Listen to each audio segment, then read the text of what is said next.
Isaías capítulo 40. Nós vamos ler a partir do versículo 28. Vamos lá? 28 diz: Não sabes, não ouviste que o eterno Deus, o Senhor, o Criador dos confins da terra, nem se cansa, nem se fatiga? Não há esquadrinhação do seu entendimento? Dá vigor ao cansado e multiplica as forças ao que não tem nenhum vigor. Os jovens se cansarão e se fatigarão.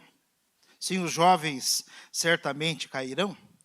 Mas os que esperam no Senhor renovarão as suas forças. Subirão com asas como águias. Correrão e não se cansarão. Caminharão e não se fatigarão. Amém, amados? Amém. Quem está precisando de renovar suas forças aí? Como é que a gente pode ter as nossas forças renovadas? A nossa esperança, a nossa alegria revitalizada. É para esse propósito que Isaías está escrevendo aqui, debaixo da inspiração do Espírito Santo de Deus. É para isso que ele está escrevendo. E ele está lembrando o povo, que para esse propósito a gente precisa entender quem é Deus. Então ele vai falar da grandeza de Deus, da majestade de Deus, da soberania de Deus, do cuidado de Deus, da onisciência de Deus.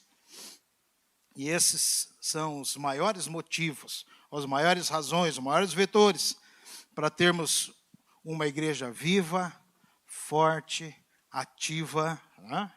É isso que a Bíblia nos ensina.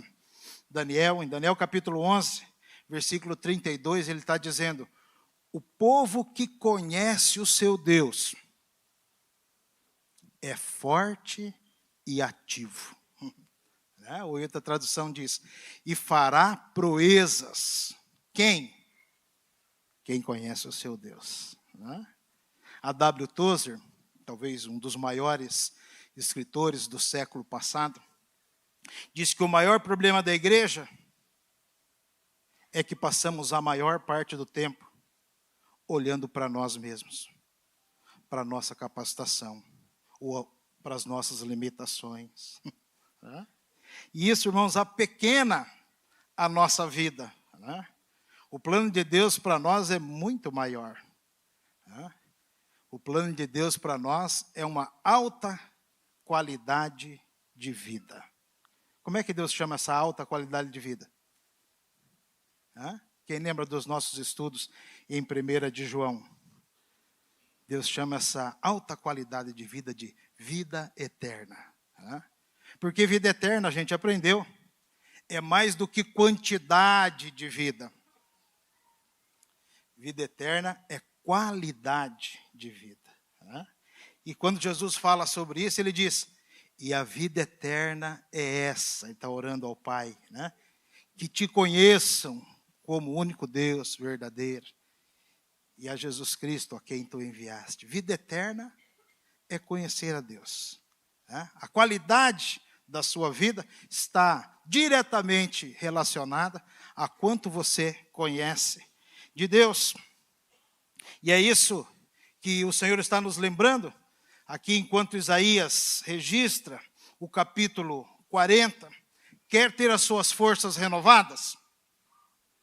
Olhe para Deus. Olhe para Deus. Saiba quem é o teu Deus.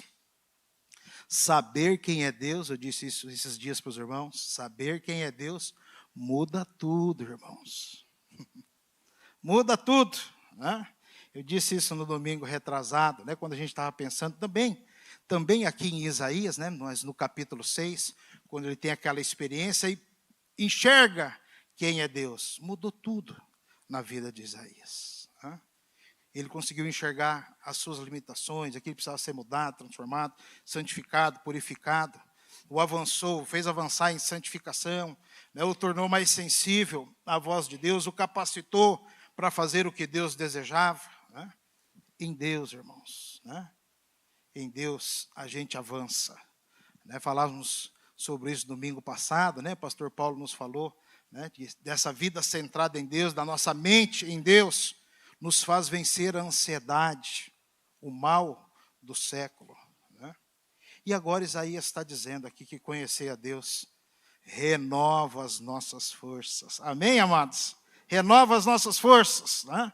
Por isso, conhecer a Deus, alguém disse, é a nossa maior necessidade. É a nossa necessidade número 1. Conhecer a Deus. Né? Então, quem é o Senhor? Quem é o nosso Deus? Quem é esse que, entre tantos benefícios, também é capaz de renovar as nossas forças, a nossa esperança, as nossas certezas? Por que a gente pode confiar nesse Deus? E é isso que o texto vai nos dizer, é isso que o Espírito Santo está comunicando. Aqui, renove, mensagem de Deus para mim e para você, renove as tuas forças, a tua alegria, a tua esperança, porque eu vou cuidar de você.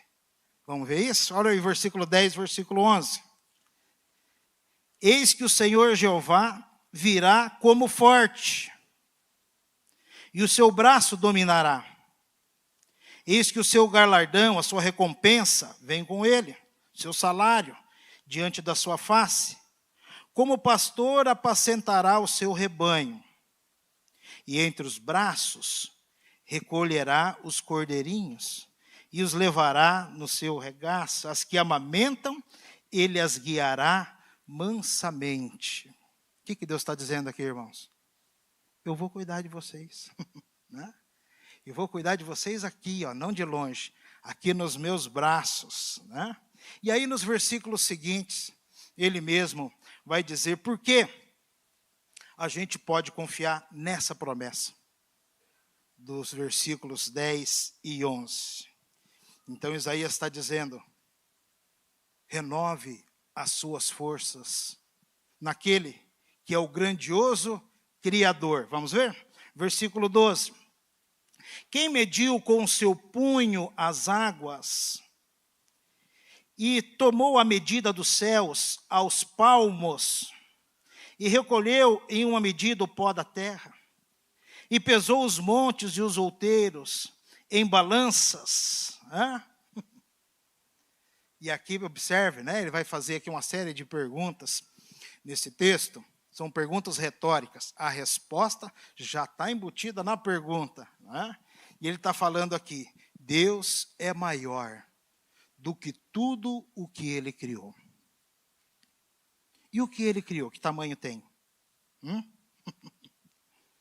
Usando a linguagem poética, né?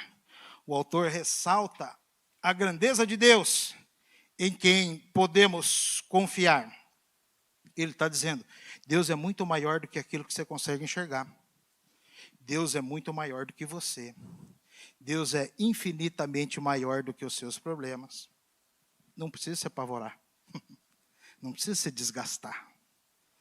Descansa. Descansa. Porque Ele é o grandioso Deus. Irmãos, imagine a imensidão dos oceanos. Oceano Atlântico, Oceano Pacífico, Oceano Índico. Todos os oceanos, as águas da terra. Não só a sua extensão, sua profundidade. O ponto mais profundo da terra são 11 quilômetros de profundidade. Para ser mais preciso, 10.995 metros. E ele está dizendo, Deus mediu a punho, na palma da sua mão. Para nós é uma imensidão, irmãos. Para Deus é um punhadinho de água. Que cabe na mão, irmãos. O texto diz que Deus mediu os céus a palmo. Deixa eu ver o tamanho do céu, do universo. A palmos. Que tamanho tem o universo? Os cientistas já conseguiram observar o universo observável, que a gente consegue enxergar, tem 93 bilhões de anos-luz. Estima-se que o universo tem uns 150 bilhões de anos-luz. Vamos pensar em 93, que é o que a gente já consegue enxergar. que é isso? 93 bilhões de anos-luz. Pastor, não sei nem quanto que é isso. Isso significa que se você conseguisse viajar na velocidade da luz, afinal de contas são 93 bilhões de anos, luz, né? Se você conseguisse viajar a 300 mil quilômetros por segundo, você levaria 93 bilhões de anos para ir de uma ponta na outra. E o texto está dizendo que Deus mediu isso a palmos. E aí alguém está preocupado com o tamanho do seu problema.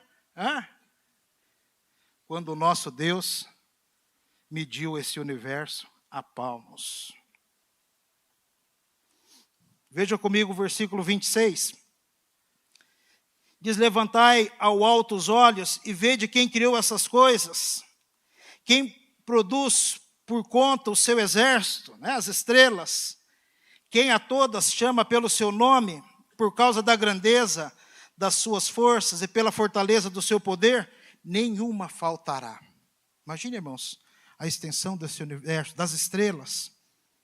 A ciência diz que existem mais estrelas no universo do que todos os grãos de areia de todas as praias e de todos os desertos do nosso planeta.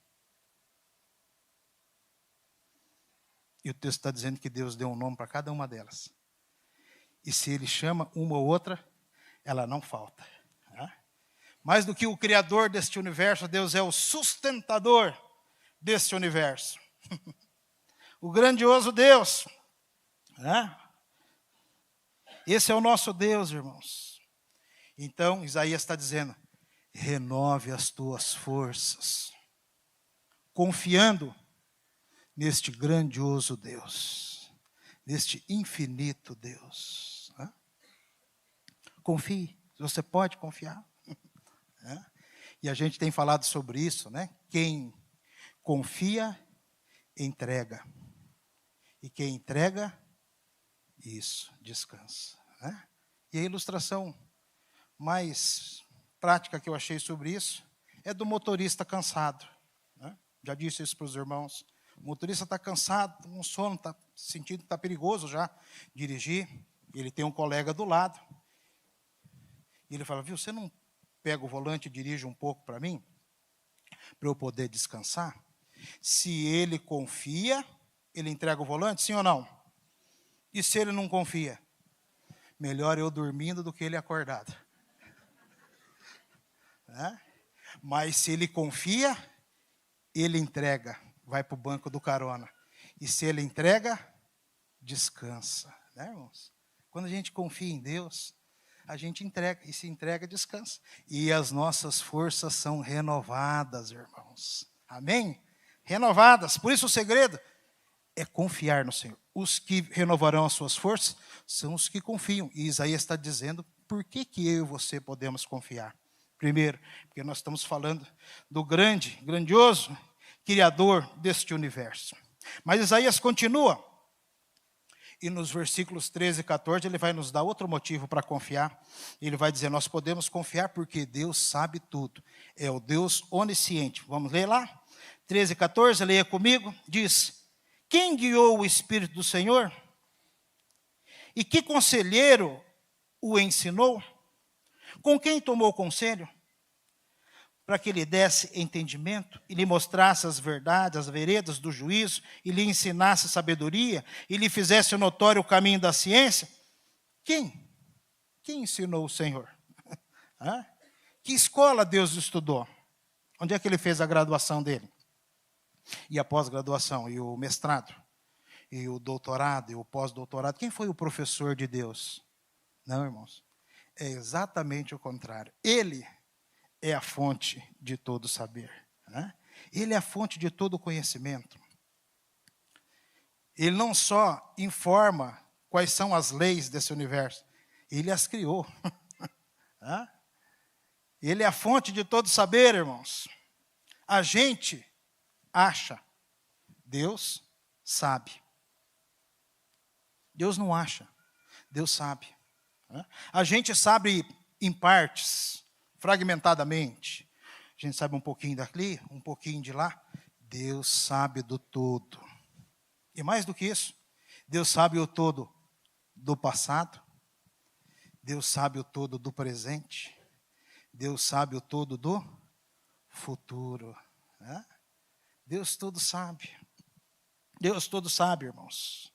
Por que você pode confiar em Deus? Porque Ele sabe. Ele sabe o que fazer. Ele sabe o que está acontecendo.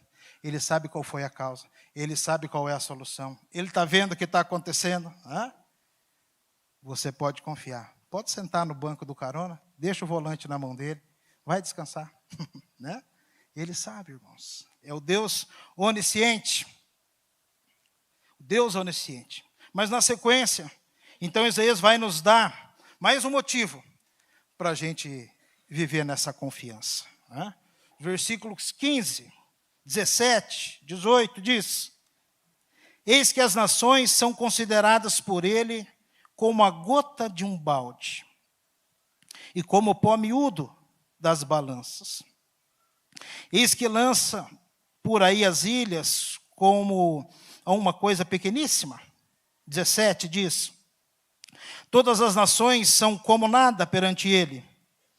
Ele considera-as menos do que nada e como uma coisa vã. A quem, pois, fareis semelhante a Deus? Ou com que o comparareis? O que Isaías está dizendo, irmãos? É? Ele está falando, você pode descansar e confiando no Deus que governa a história sobre todas as nações. Não são os reis que governam. É Deus que governa. Deus não está assistindo à história, irmão. Deus está governando a história. Pensa comigo nas grandes potências mundiais. Estados Unidos, China, Rússia, a Europa, poderio militar, né? Gente que pensa que está no comando de tudo. Aqueles que possuem um grande poder de destruição, que podem destruir com seu poderio bélico militar, ou que pode destruir com uma canetada, né? Aqui no Brasil tem muita gente causando destruição com canetada, né? Gente que acha que está no comando, sentados nos seus tronos, se sentindo no comando. Deus olha para tudo isso e enxerga tudo isso como nada. Como a gota no balde. Não fede nem cheira. Não ajuda nem atrapalha. Não interfere em nada. Não faz diferença nenhuma. Para nós parece que faz uma grande diferença. Né, irmãos? E a gente fica preocupado. Ai, quem que vai ser? Quem que vai governar? Para Deus não faz diferença nenhuma, irmãos. Para Deus não tem efeito nenhum. Porque em última análise, quem está governando é Ele. Não é o homem. Quem está no governo de tudo é o nosso Deus. Esses que se levantam contra Deus, nações, homens, governadores, poderosos, influenciadores. Deus olha para toda essa turma, toda essa arrogância. O Salmo 2 diz que Deus dá risada. Salmo 2 diz que Deus ri e zomba deles, zomba dessa arrogância. Porque Ele é o Deus que estabelece reinos e abate reinos. É o Deus que levanta os reis e depõe os reis. Você já leu isso na palavra?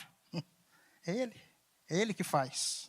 Olha aí o versículo 22, 23, 24, falando sobre Deus, diz: Ele é o que está assentado sobre o globo da terra, cujos moradores são para Ele como gafanhotos.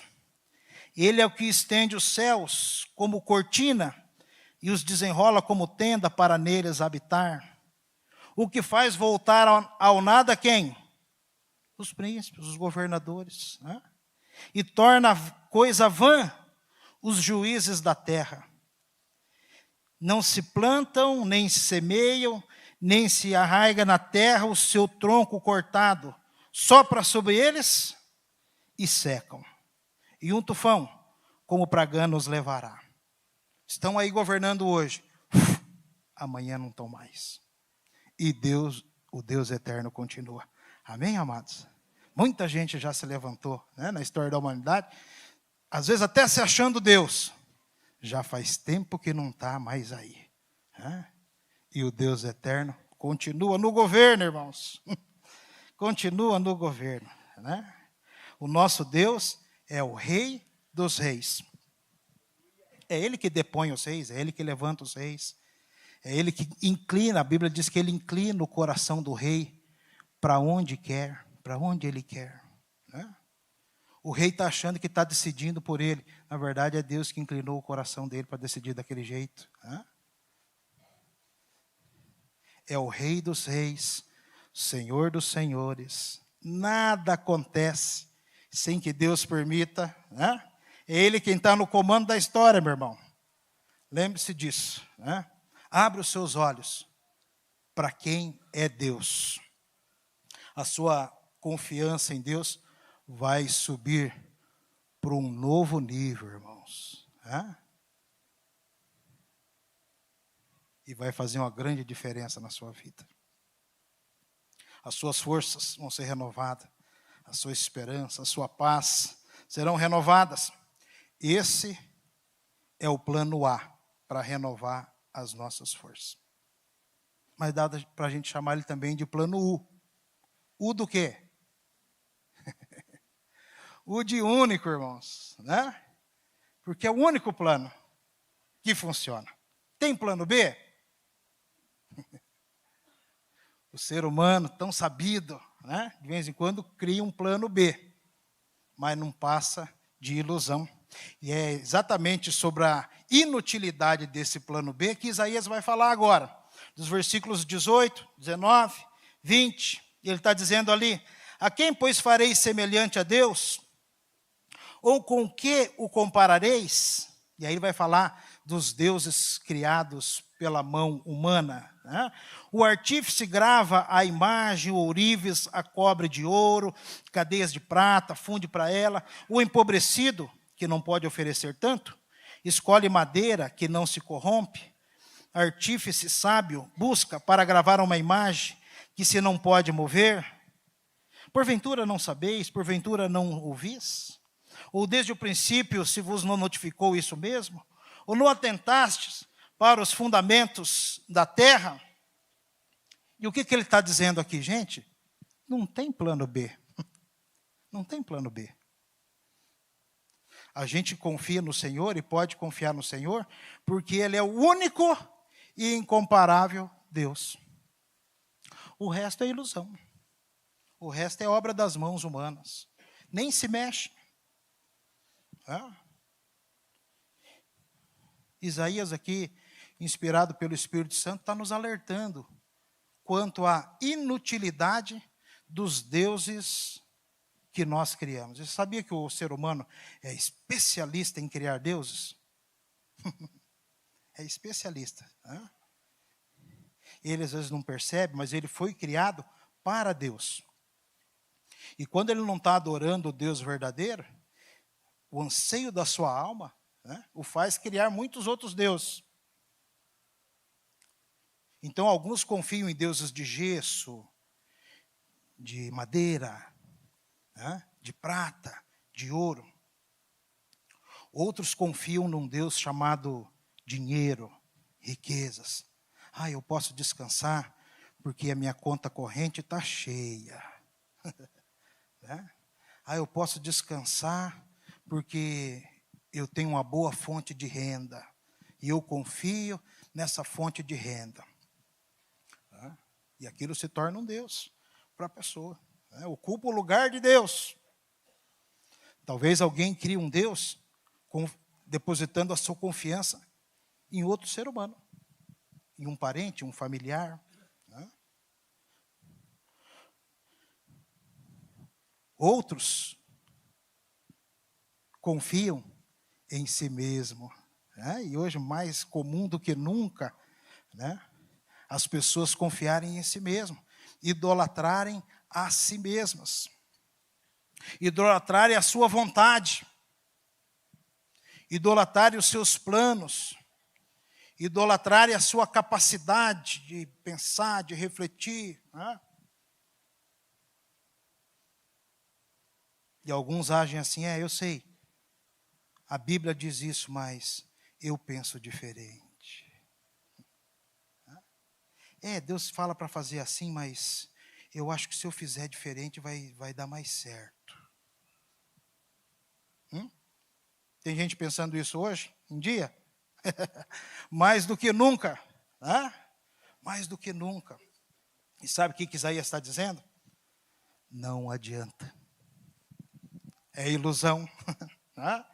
Esse Deus aí é ilusão. Só um, ele está dizendo. Apenas um é digno de confiança. Os demais são ilusões humanas. Olha o versículo 18. A quem, pois, fareis semelhantes a Deus, ou com que o comparareis? Ele está dizendo, esquece o plano B. É uma cilada.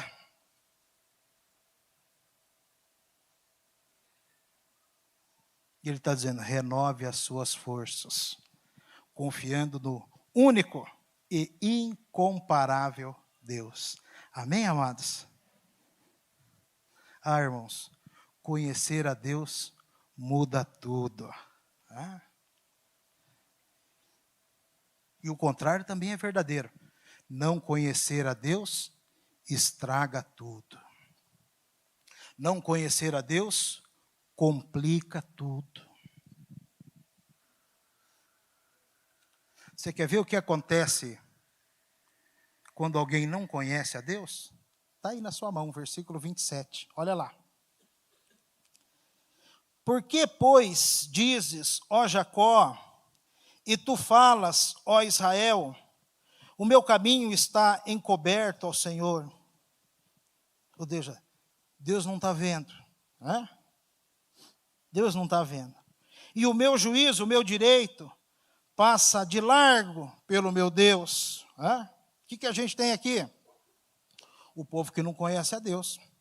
E quando não conhece a Deus, entra em cena a murmuração, a insatisfação,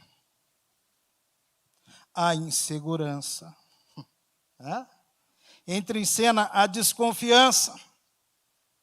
Aqui a gente tem um povo que não conhece o seu Deus. E por isso questiona assim a Deus. Na verdade, irmão, mais do que isso, o que nós temos aqui é duas acusações graves contra Deus. Primeira, Deus não sabe tanto assim não. Esse negócio de Deus onisciente aí, sei não. Ele não está vendo o que está acontecendo comigo. Segunda acusação, Deus não é justo.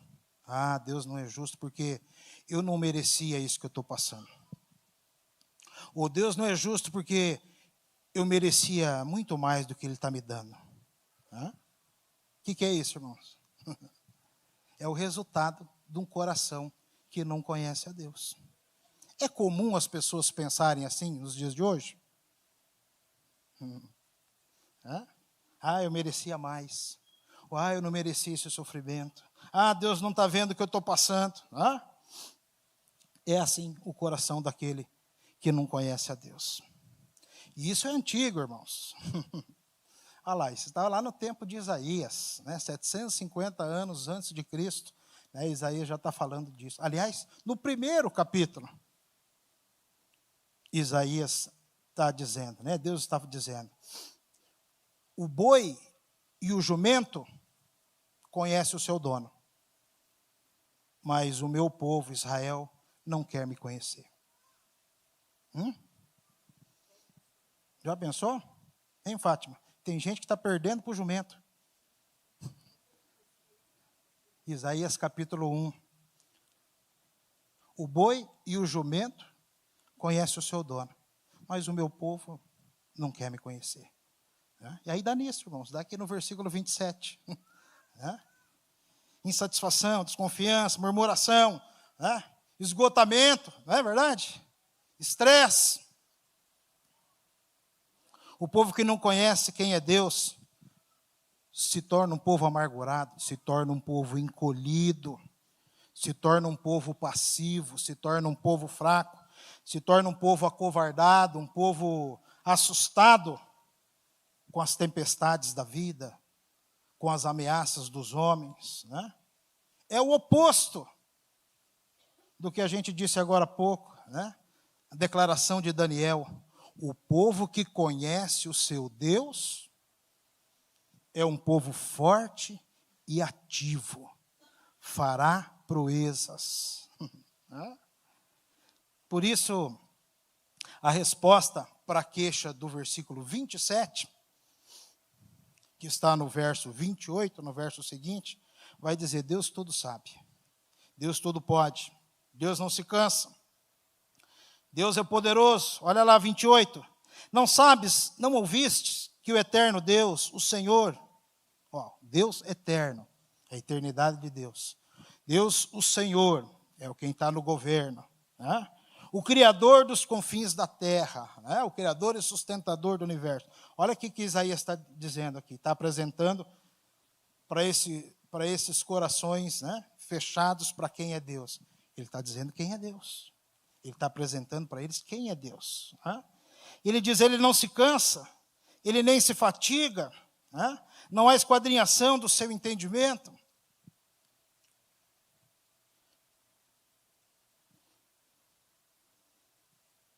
Ele está dizendo: Deus não é pego de surpresa. Deus não está em apuros, sem saber o que fazer. Né, irmãos? Deus não se cansa. Agora, note o versículo 28, diz: não se pode esquadrinhar o seu entendimento. O que isso significa? Sabe, irmãos, tem muita coisa, muita mesmo, que eu e você nunca vamos conseguir entender. É ou não é? E menos ainda conseguir explicar. Né? Só Ele, o Deus onisciente, sabe todas as coisas. E poderia explicar todas as coisas, se Ele quisesse. Mas nem sempre Ele explica. Né? Tem coisas que a gente vai conhecer só lá na eternidade. Né? Ele não explica. Deus promete renovar as nossas forças, mas não promete explicação. Não foi assim na vida de Jó? Jó sofreu uma grande perda, né? Sofreu um golpe, né, na vida financeira, perdeu tudo que ele tinha. Perdeu a saúde, sofreu um golpe no seu casamento, sofreu um golpe nos seus relacionamentos, perdeu todos os seus filhos. E aí o que Jó faz? Jó vai perguntar. Ele quer entender o que está acontecendo. E vai dizer: Senhor, por quê? Por quê? Por quê? 16 perguntas Jó faz a Deus. Por quê, Senhor? E mais do que isso, Jó faz 34 queixas a Deus. E qual foi a resposta de Deus? O que Deus respondeu a essas 34 queixas e as 16 perguntas? Qual foi a resposta de Deus? Um profundo silêncio. E a hora que Deus decidiu falar, Deus fez 70 perguntas para Jó. Irmãos, Deus restaurou Jó? Restaurou. E deu o dobro, sim ou não? Deus restaurou, mas Ele não explicou. Deus promete restauração, mas não promete explicação. Por isso o texto está dizendo que ninguém pode entender, né? Ninguém pode alcançar os seus pensamentos, os seus propósitos, os seus motivos. Ninguém pode esquadrinhar a mente de Deus. Ele é Deus, irmãos. E nós somos simplesmente o pó da terra. A Bíblia diz que a terra é o estrado dos pés de Deus. É onde Deus descansa o seu pé, o tapete. E eu e você somos o que nesse tapete? A poeira, irmãos. Nós somos o pó da terra, né? E ao pó retornaremos. Ele é Deus, irmãos. Ele é Deus. E está prometendo a restauração das nossas forças. Amém? Quem sabe você chegou aqui hoje, né? Você está nos acompanhando aí pela telinha, né? Quem sabe você chegou aqui hoje, está andando com o tanque vazio. Quem sabe você está aqui hoje, está andando combustível na reserva. Pastor, eu estou no limite. A luzinha do meu painel aqui já está piscando.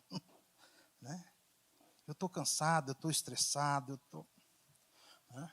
eu preciso ter as minhas forças renovadas. Deixa eu te dar uma boa notícia.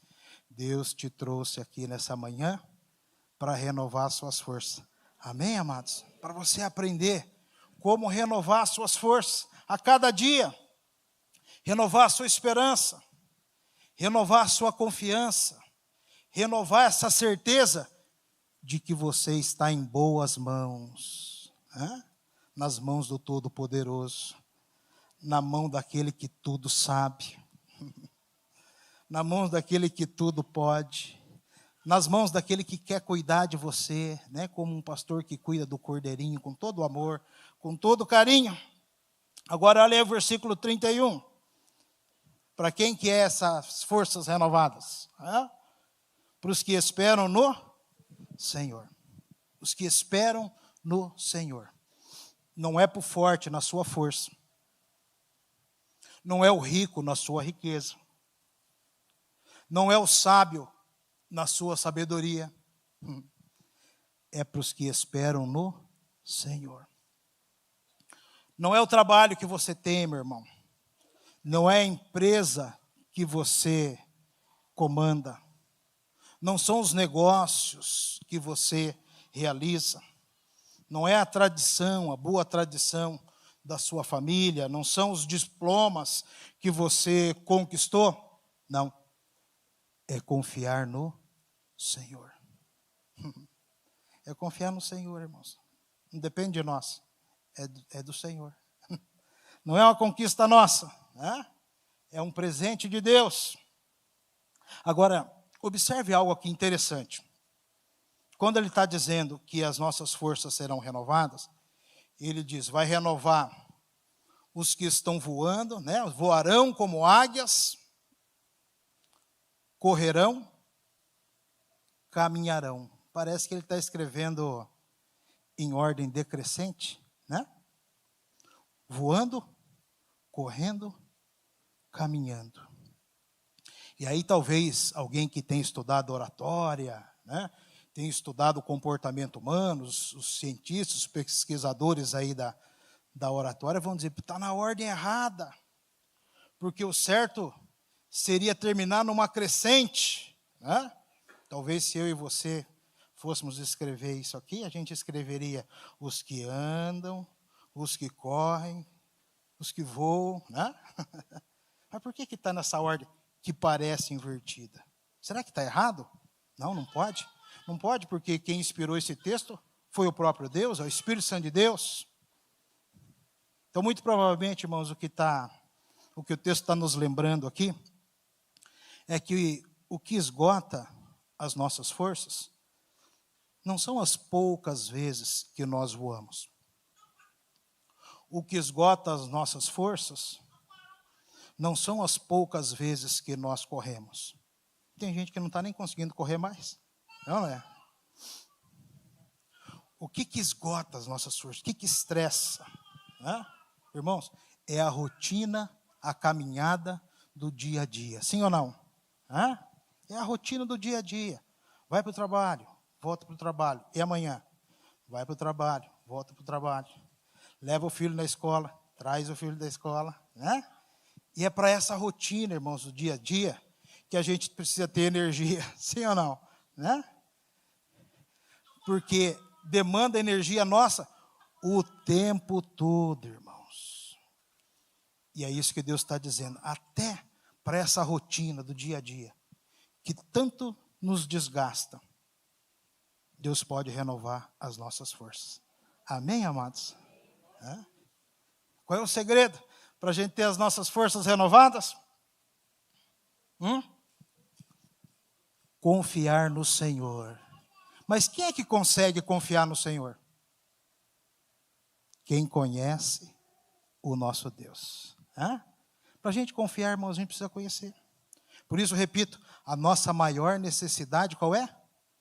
Conhecer a Deus.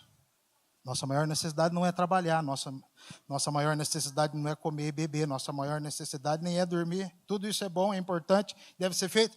Nossa maior necessidade, irmãos, é conhecer a Deus. Precisa estar no topo da nossa lista de prioridades. E é por isso que a gente tem falado sobre isso. E tenho convidado vocês, para agora nesse próximo mês, caminharmos numa jornada pensando sobre quem é Deus. A cada domingo, um aspecto, uma virtude do nosso Deus. Quem sabe a gente possa chegar no final dessa jornada com uma confiança em Deus bem maior, né, irmãos? Bem maior. Vai levar tempo, porque são muitas as virtudes de Deus. Então, já quero te alertar, talvez lá pelas tantas, vai surgir um pensamento assim, puxa, quem é Deus de novo? Mas acho que você já entendeu, Você vai falar, glória a Deus, quem é Deus de novo? Vou avançar, vou fazer mais um avanço, vou dar mais um passo, vou fortalecer ainda mais a minha confiança no Senhor, vou renovar ainda mais as minhas forças, vou vencer com mais facilidade a ansiedade, vou perceber ainda mais a minha pequenez, quem eu sou, o que eu preciso avançar. Vai ser uma bênção. Amém, amados? Então, quero te convidar, te desafiar desde já, para não perder nem um domingo. Nós vamos entrar em agosto, setembro, outubro, vamos estar pensando sobre isso. Quem é Deus? Quanto mais profundamente você conhecer a Deus, mais você vai conseguir confiar, mais as suas forças serão renovadas. Amém? Vamos orar? Pastora Samanta nos conduz aqui em oração, por gentileza. Fique de pé. Vamos orar então, meu irmão.